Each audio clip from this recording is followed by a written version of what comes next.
Bonjour tout le monde! Très heureuse de vous revoir encore pour une émission Équilibre des relations. Et aujourd'hui, je reçois, mon Dieu, comment t'as nommé? Un collègue, un ami, un mentor, une inspiration.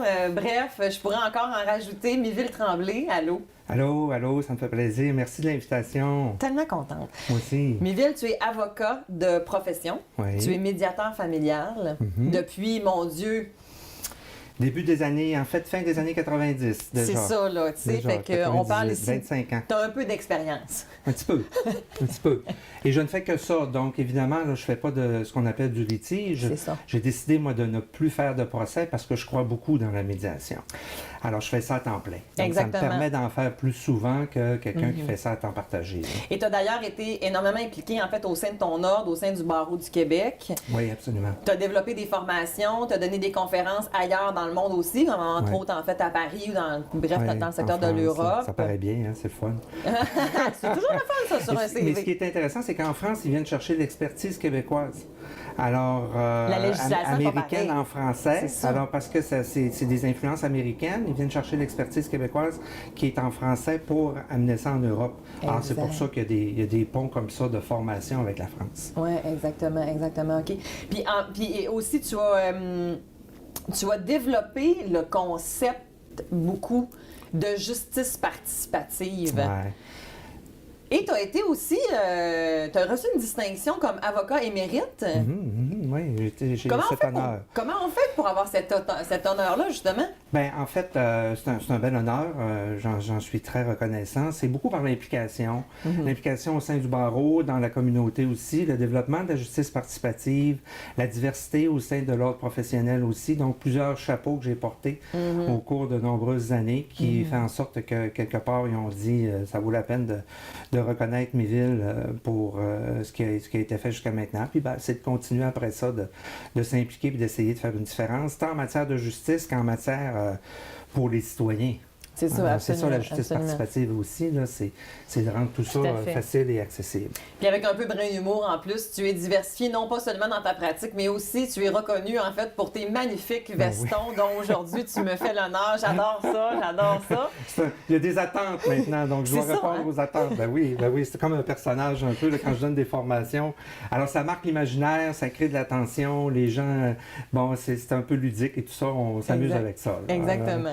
Les gens se rappellent de moi des fois en disant c'est vous qui portez des vestons. Là. Alors je trouve ça sympathique. Tellement. Et qu'est-ce que c'est en fait la justice participative? Parce qu'aujourd'hui, on va Ouais. se parler de médiation en contexte de séparation, mais on va se parler aussi de médiation en d'autres contextes. Et puisque tu es un des investigateurs justement du concept, je trouve ça important parce que mon objectif à la fin, c'est qu'on ait une meilleure vue, si on veut, en fait, aussi du monde juridique pour que, des fois, ça fait peur aux gens. Alors, je souhaite qu'après notre entretien, que les gens puissent se dire, ah, OK, il y a ça aussi. Ben oui. En fait, la justice participative, ça va un peu dans le sens de plusieurs mouvements participatifs.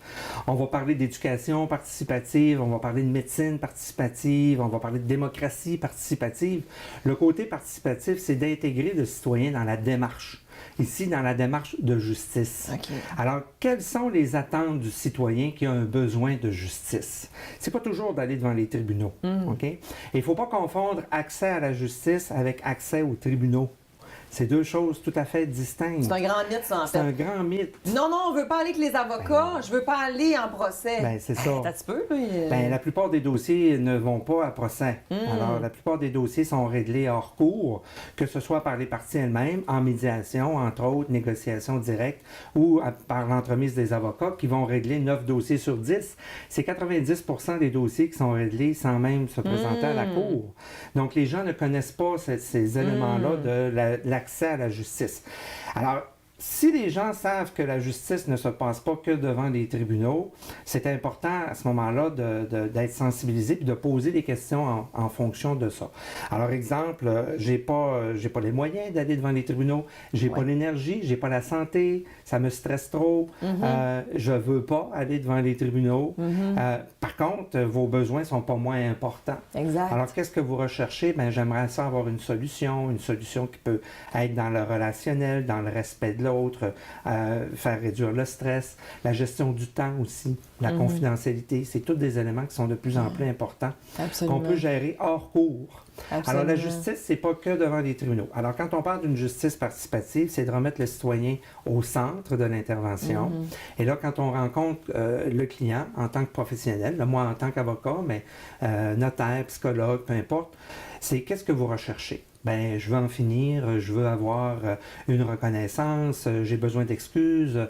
Alors, ce sont des choses qui vont se discuter, non pas dans un processus judiciaire, mais dans d'autres processus. Il y en a plusieurs, dont fait partie la médiation.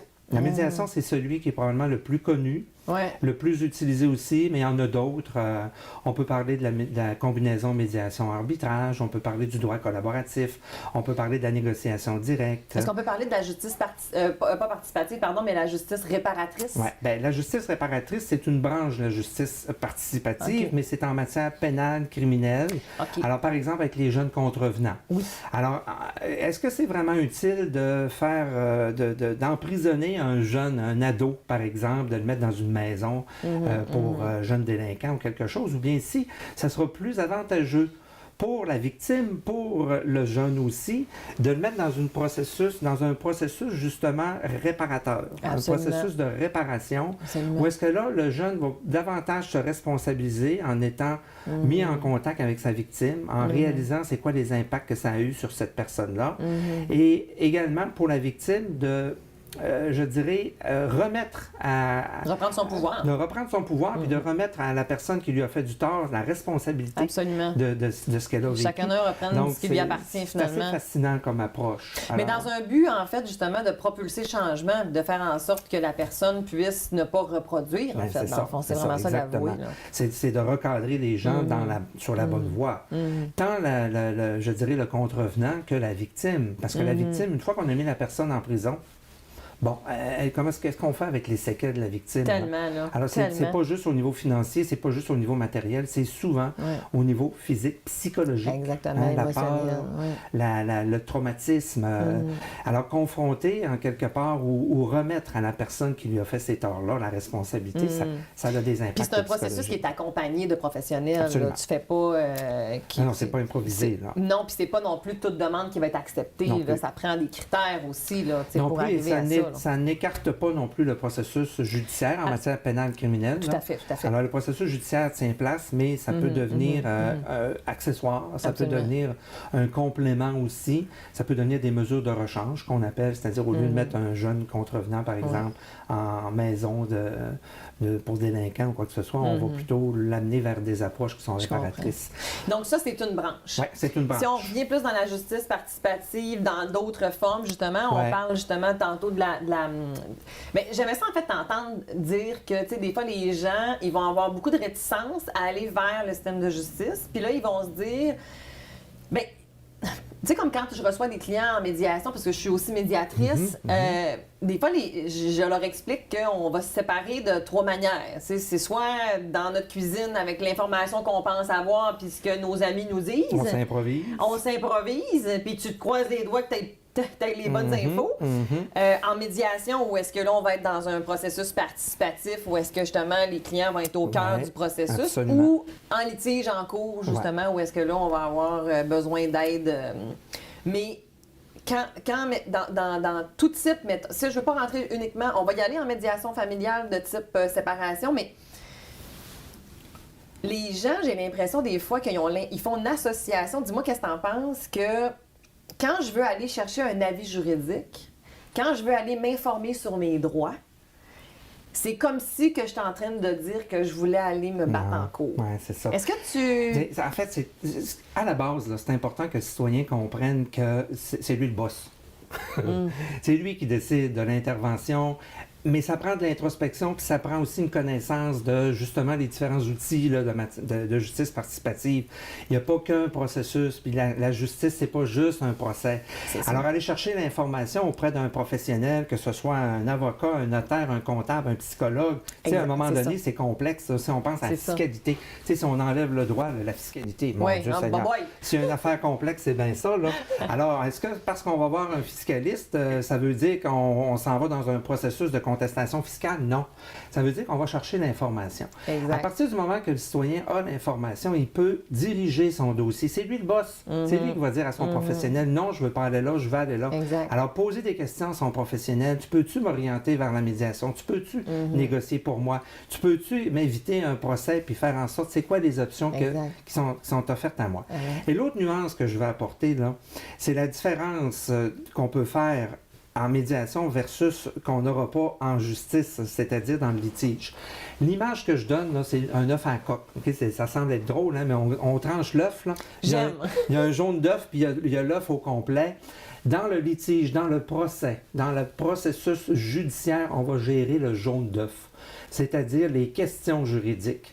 Mais on ne gérera pas tout ce qui est relationnel, tout ce qui est psychologique, tout ce qui est l'intérêt, la communication. Alors aussi qu'en matière de parentalité, la communication, c'est un enjeu important. Tu vas venir envenimer le jaune d'œuf. Ben oui, mais c'est pas le juge en procès qui va dire, est-ce que vous vous parlez correctement, voulez-vous des trucs, voulez-vous que je vous assiste là-dedans? Pas du tout. Non, exact. Tandis qu'en médiation, on va gérer le conflit au complet, l'œuf au complet. Alors, on va gérer les enjeux juridiques, le jaune, mais on va aussi gérer tous les autres enjeux qui sont souvent plus nombreux et plus importants que les enjeux juridiques. Oui, parce qu'une fois que tu as géré le jaune d'œuf, ben si j'ai pas à gérer le blanc d'œuf, on reste dans le problème. On va remettre du jaune éventuellement. Là. On va tout le temps retourner là. On va juste tourner dans le beurre. Et c'est ce qui va faire des fois aussi que les gens vont comme avoir l'impression que quand je suis rentrée dans le processus judiciaire, litige, procès, on dirait que c'est comme une porte, puis tu reviendras, c'est une porte qui tourne. C'est comme on y retourne et on y retourne et on y retourne. Et souvent, les gens pensent que le juge va tout régler. Mais c'est pas le cas. Ça, c'est un mythe. C'est un mythe. Le juge ne réglera pas tout. Il va répondre aux questions juridiques, puis le lendemain, la vie continue. Et on le voit chez les clients qui ont passé par le système, justement, vraiment, du litige et des tribunaux.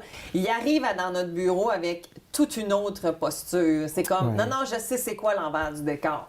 C'est pas vrai que ça règle tout. Moi, j'adore dire, en fait, que j'adore ton approche. J'adore l'approche, justement, psycho-juridique parce que le juridique atteint un niveau, justement, comme tu le dis, qu'ils vont stagner, ils ne seront pas capables d'aller plus loin. Et le côté social, psycho, va atteindre aussi des fois un plafond. Et là, je vais avoir besoin qu'on travaille justement avec les deux. Plus on va travailler ensemble, on est entier comme humain. Exact. On est entier, on n'est pas des petits tiroirs. Là, puis ça serait le fun. Ça serait le fun. Ça serait plaisant. Ça serait pas mal plus facile. Je suis séparée, j'ai géré mon patrimoine, c'est fini. C'est fini. Merci, bonsoir. Mais non, il y a tout l'aspect psychologique, l'aspect humain, l'aspect émotif et tout ça qui vient, qui nous rattrape. Puis qu'il faut gérer. Puis ça, c'est dans toutes sortes de conflits. Tu sais, la perte d'un emploi, c'est pas juste la perte d'un emploi, c'est un deuil. Il y a des impacts psychologiques, il y a des impacts physiques des fois. Alors, si on ramène ça dans d'autres enjeux, là, on est entier comme être humain, puis il faut donc avoir une approche qui va reconnaître cette entièreté-là, puis qui va faire qu'on va choisir des outils qui vont nous aider à tous égards. Non pas sur... La question juridique est généralement facile à répondre. T'sais, des fois, on a des zones grises, là, mais la zone grise, ultimement, on peut la trancher en se disant on fait un compromis ou quoi que ce soit. Mais une fois qu'on a répondu aux enjeux juridiques, ben il reste tout le reste. Puis au quotidien, là, c'est le reste qu'on va vivre. Absolument. C'est encore plus vrai en matière familiale. En matière familiale, c'est un incontournable. Pourquoi donc? Bien, il y a tout, évidemment, il y a tout le côté psychologique, le côté relationnel. On met fin à une relation de couple, on ne met pas fin à la famille. La famille demeure et donc on garde notre posture de père ou de mère, puis notre relation avec nos enfants. Puis les enfants, c'est pas eux qui se séparent. C'est les parents qui se séparent. Alors, il faut avoir le moins d'impact possible sur les enfants pour faire en sorte que eux, il y ait du fun. Ce que je dis, moi, c'est qu'il faut que les enfants aient du plaisir. Il faut qu'ils continuent à être des enfants. À être des enfants, c'est ça, pas leur faire porter des enjeux d'adultes. Puis en même temps, amener les parents à avoir du fun à nouveau dans leur parentalité. Parce que des parents épanouis, des parents qui sont heureux, c'est des meilleurs parents dans leur quotidien. Tout est plus facile. Mais oui. T'sais, alors que quand techniquement, on se sépare pour accéder à un meilleur épanouissement. Si on reste dans le litige et tout ça, des fois, je vais te dire, Colin Devine, Oui. Puis les raisons de la séparation ne disparaîtront pas parce qu'on ne vit plus avec l'autre. Non, ils n'ont pas de lien direct avec la parentalité qui va perdurer. Parfois, oui, mais parfois pas nécessairement non plus. Il va falloir départager les besoins parentaux des besoins conjugaux. Oui. Et ça, faut pas mêler les dossiers, on va dire. Hein? Le dossier de la relation, ça, c'est une chose. Faites votre deuil, ça vous appartient. Vous avez le droit d'être en colère, de vivre des émotions. Maintenant, quand c'est le temps de jouer votre rôle de parent, attention, vous avez le privilège d'avoir des enfants. Alors, mettons ça en valeur, puis après ça, collaborons. Une mère ne sera jamais un père ne sera jamais une mère. C'est votre complémentarité qui va faire que vos enfants vont aller chercher le plus que vous pouvez leur offrir. Puis après ça, c'est les enfants qui vont bien prendre ce qu'ils veulent prendre. Là. Non, exact. Alors que, mettons, quand on est en médiation civile, mettons, ou quand on est justement dans un contexte de business, bien, c'est justement, on va régler la business, puis après ça, ça va être terminé. Alors que dans le contexte familial, bien, notre famille, elle va continuer, là, on va continuer à collaborer, on n'aura pas le choix, du moins un minimum, en fait. Il va falloir être fonctionnel. Là. C'est clair qu'il va y avoir du relationnel. En matière d'affaires, des fois, il y en a du relationnel qui reste. Tu sais, je donne un exemple. Des fois, on va dans le sud, c'est qui qu'on rencontre sur la plage? Ben, c'est la personne qu'on ne veut pas voir, avec qui on avait un litige. Tu sais. Alors, la planète est petite, on vit à Saguenay, la région n'est pas grande, tu vas au centre d'achat, tu rencontres qui? La vie va faire en sorte que tu vas toujours rencontrer la personne que tu ne veux pas voir. Alors, le relationnel, c'est dans le village, c'est dans la ville, c'est dans la famille, tout le monde se connaît, 6 degrés de séparation. Alors, c'est très rare qu'il n'y ait pas de relationnel puis qu'il n'y ait pas d'éléments psychologiques. Il y a aussi des intérêts de confidentialité, il y a aussi des intérêts d'affaires, parce que c'est pas parce que tu termines une affaire que tu ne seras pas appelé à faire affaire avec la même personne par après. Oui, effectivement, ça c'est tout à fait. Alors, il y a du long terme. Quand je disais tantôt, le jour d'après, la vie continue, qu'est-ce que ça implique? Qu'est-ce que ça implique? Qu'est-ce qui va arriver dans 6 mois, dans 1 an, dans 5 ans? On ne le sait pas. Mais une chose est certaine, c'est que si on se met des gens à dos, bien, ça se peut qu'on rencontre d'autres murs à un moment donné. T'sais, c'est important de gérer l'offre au complet. C'est ça, exactement. J'ai comme plein de choses dans ma tête qui arrivent là, quand tu dis ça. Ça veut-tu dire, dans le fond, que... Parce qu'on dirait que je me dis que des gens pourraient se dire, bien, ça veut-tu dire, dans le fond, qu'il faut que j'achète la paix? Parce que je veux pas de conflit plus tard. Bon, acheter la paix, c'est un choix. OK? Mais les techniques de médiation, les techniques de négociation vont toujours faire en sorte que les gens vont choisir la meilleure des solutions. Et parfois, la meilleure des solutions, c'est de ne pas régler. OK? Les tribunaux, c'est un filet de sûreté. Alors, un filet de sûreté, je dis, quand on va voir le Cirque du Soleil, là, il y a des filets de sûreté, on ne souhaite pas que l'artiste tombe dans le filet de sûreté, mais si jamais l'artiste tombe, il est là. C'est ça, les tribunaux. Les tribunaux sont là au cas où on a une impasse, au cas où on n'arrive pas à s'entendre pour des raisons qui sont valables.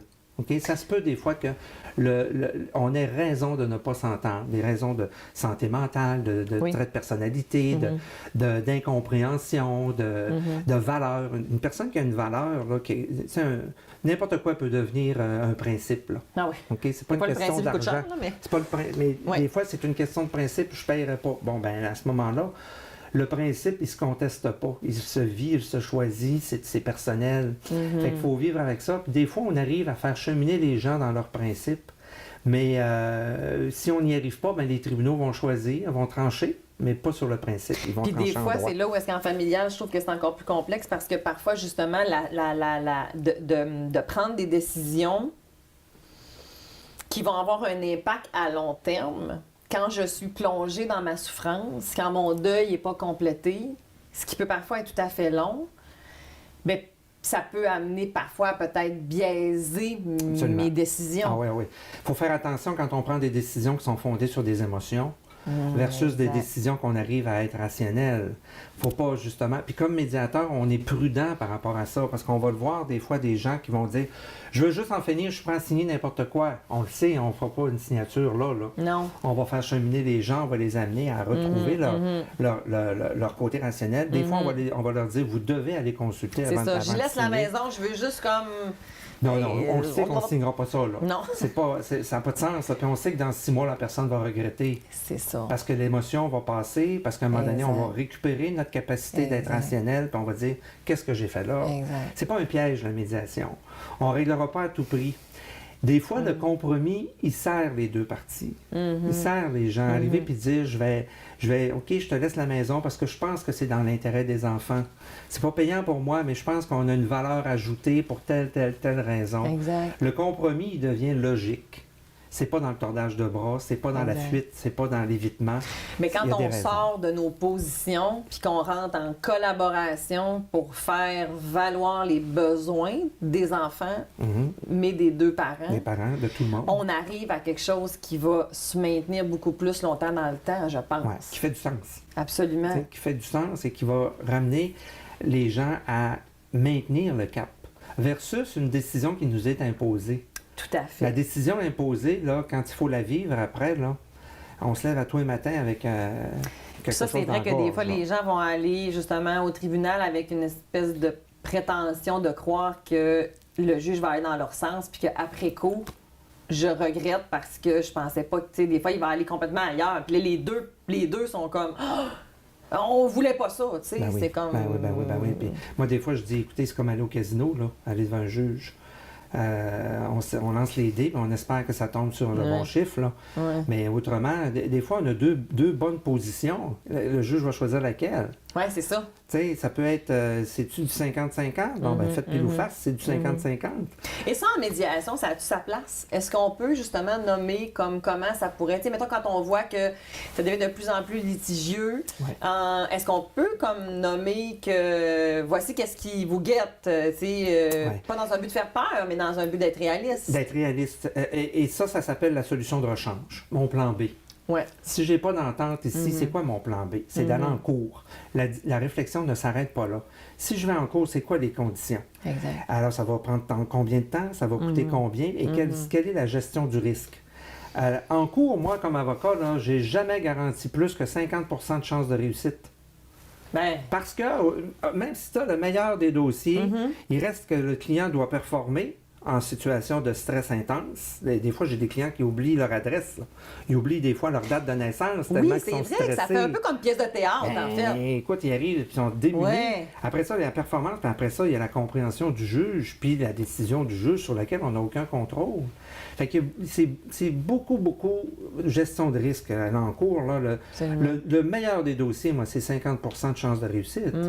Alors, ça veut dire 50% de chance de ne pas avoir ce qu'on recherche. Oui, exactement. Tu sais, si on analyse la discussion faite en médiation versus le plan B, bien, qu'est-ce que je choisis? C'est lequel que je vais choisir? C'est là le côté raisonné, c'est de dire, bon, ben mon plan B, est-ce que j'ai les éléments de preuve? Est-ce que j'ai des témoins? Est-ce que j'ai un expert? Est-ce que j'ai un professionnel qui va venir rencontrer les enfants puis qui va avoir un constat, comme je pense, obtenir? Alors, il y a plein de choses qui sont incertaines. Ouais. Versus une entente qui est toujours révisable. Oui. Parce que les choses changent. On ne parle pas de meubles, là. Oui, on on parle peut d'enfants, essayer là. quelque chose. Ben oui, on puis ne peut pas savoir comment on va évoluer. On va l'essayer 3 mois, puis on va faire un suivi dans 3 mois. Cette souplesse-là en médiation qui donne toute cette possibilité-là au parti versus le juge. Lui, il ne dira pas, je vais juger, puis dans 3 mois, revenez me voir. Non. Recommencer dans 3 mois. Oui, c'est ça. On recommence. Parce qu'en plus, tu vas voir un autre juge. Ben oui, puis là, c'est tout un processus qui va prendre encore du temps, puis des sous et tout ça. Non, dans exact. quelle mesure c'est utile d'aller là quand on a la possibilité de faire une discussion, des compromis qui vont être plus faciles à ancrer dans sa vie parce qu'on les choisit? OK?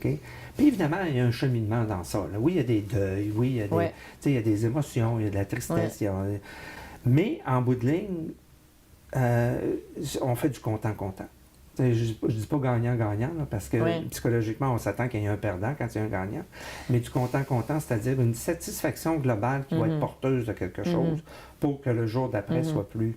Mais surtout en parentalité, avec les parents qu'on accompagne, des fois, moi, je vais dire, si je gagne et il perd, c'est la relation et nos enfants qui perdent. Donc, il faut qu'on arrive à conjuguer tout ça. Là. Absolument. Et si les parents sont contents de la solution, tout est plus simple après. Ben oui. Hein, quand c'est le temps de s'appeler pour parler des enfants, quand c'est le temps d'aller à un spectacle des enfants. Là, les enfants... Moi, j'ai vu des enfants...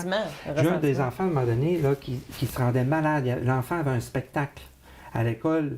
il ne dormait plus, il faisait de l'anxiété, il était malade. C'était pas son spectacle qui le rendait malade, Non, c'était c'était la les pensée deux parents qui allaient être dans... que les deux parents allaient être dans le gymnase, là, puis qu'ils avaient probablement chicané. Absolument. Tu connais mon expertise. C'est ça que je fais à la journée longue. Des Ouais. parents qui se chicanent beaucoup dans justement C'est au niveau triste, de la hein? parentalité. On parle du conflit de loyauté, en fait, Ben, quand on est là, c'est justement. ça, c'est tout Les ça. Puis enfants le malaise veulent pas vécu être par les pris. parents, C'est par ça. les enfants. Absolument. Puis l'enfant est supposé avoir du fun. Il fait un Exact. spectacle, il est supposé être fier, il est supposé être Absolument. content que ses parents le regardent.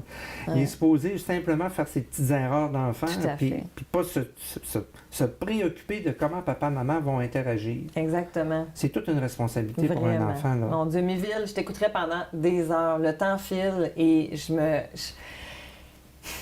En résumé, comment t'amènerais en fait, mettons, quelques avantages à aller tenter le modus de médiation? Ben, je dirais, moi, la médiation ne vous fait renoncer à rien.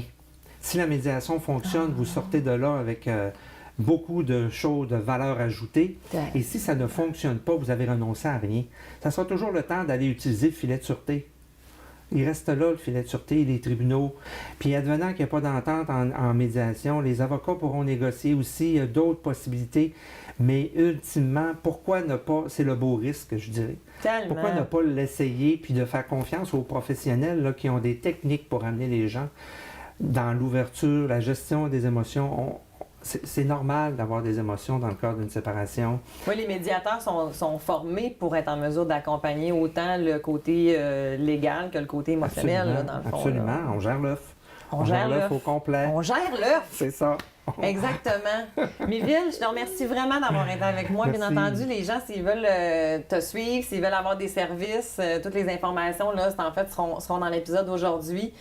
Je suis extrêmement heureuse de t'avoir avec moi. Je me sens très choyée, en fait, d'avoir la chance d'échanger avec toi sur notre pratique parce que, tout comme toi, je crois vraiment que la médiation a sa place pour aider les gens, puis surtout les minis. Ben oui, les enfants dans tout ça qui vont grandir Exact. et qui sont nos futurs adultes. Exact. Fait que si nous, on apprend à gérer nos conflits, C'est la meilleure Ben, éducation on va qu'on peut faire un donner à beau nos modèle. enfants. Exact. Merci de l'invitation. Écoute, bonheur partagé. oh, merci beaucoup à toi. À bientôt. Bye bye.